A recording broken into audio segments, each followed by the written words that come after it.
रामकृष्ण हरी माऊली. आपण सगळे विठोबाला प्रेमाने माऊली म्हणत असतो. पण एक प्रश्न सगळ्यांच्या मनात येतो. विठोबाच्या कानात नेहमी मासे का असतात?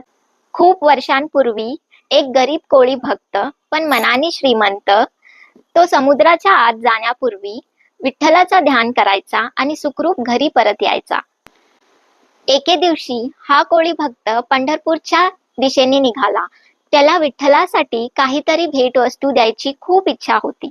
परंतु तो काय करणार? त्याच्याकडे होते तरी काय? तेव्हा जाता जाता त्याला असे विचार आले, आपल्या टोकरीतले 2 मासे विठोबासाठी घेऊन जाऊ.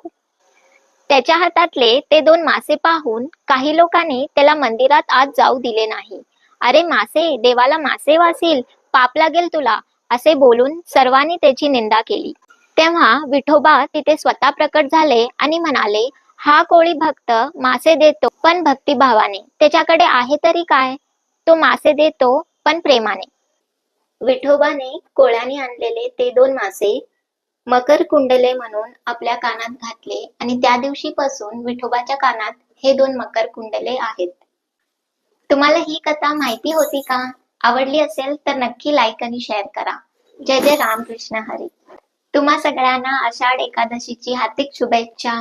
Thank you for watching. Follow for more. पहले पढ़ाई फिर कुछ और.